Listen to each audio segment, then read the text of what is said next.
राधे। जय श्री कृष्ण। जय श्री गुरुदेव भगवान। भक्तों, अब हम कार्तिक महात्म्य का अध्याय 20 श्रवण करते हैं। 20वां अध्याय।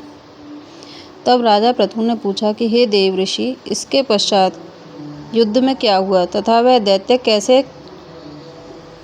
मारा गया?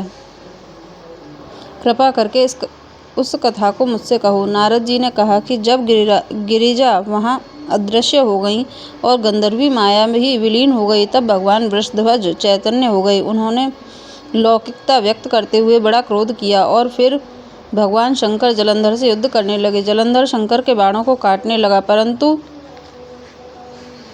जब काट ना सका तो उसने माया की कि पार्वती बनाकर अपने रथ से बांध ली, जो विलाप कर रही थीं। तब अपनी प्रिय पार्वती को इस तरह कष्ट में पड़ा हुआ देख करके लौकिक लीला दिखाते हुए शंकर जी सांसारिक जनों की तरह व्याकुल हो गए और उन्होंने अग्निपुंज की तरह भयंकर रौद्र रूप धारण किया।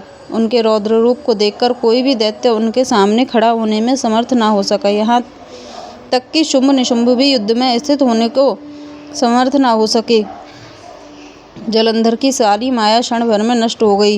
युद्ध में चारों ओर हाहाकार होने लगा। शिवजी ने उन भागते हुए शुंभ निशुंभ को शाप देकर बड़ी धिक्कार दी और कहा कि तुम दोनों बड़े दुष्ट हो। तुमने मेरा बड़ा अपराध किया है। तुम पार्वती को मारते थे और अब युद्ध से भागते हो। भागते को मारना पाप है, इसीलिए अब मैं तुम्हें नहीं मारूंगा, परंतु गौरी तुम्हें अवश्य मारेगी। शिवजी के ऐसा कहने पर समुद्र पुत्र जलंधर क्रोध में अग्नि के समान प्रज्वलित हो उठा।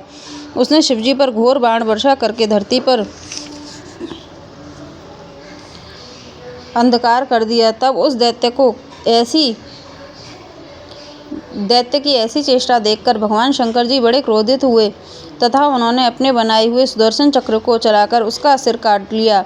एक प्रचंड शब्द के साथ उसका सिर धरती पर गिर पड़ा और भयंकर हाहाकार होने लगा। अंजल पर्वत के समान उसके शरीर के 2 खंड हो गए। उसके रुधिर से संग्राम भूमि व्याप्त हो गई। सारी धरती विहल हो गई। शिवजी की आज्ञा से उसका रक्त और मांस महागौरव में जाकर रक्त का कुंड हो गया तथा उसके शरीर का तेज निकलकर शंकर जी के शरीर में वैसे ही प्रवेश कर गया जैसे कि वृंदा का तेज गौरी जी के शरीर में प्रवेश हुआ था। जलंधर को मरा हुआ देखकर देवता और गंधर्व सब प्रसन्न हो गए। अध्याय 20 संपूर्ण। अध्याय 21वां।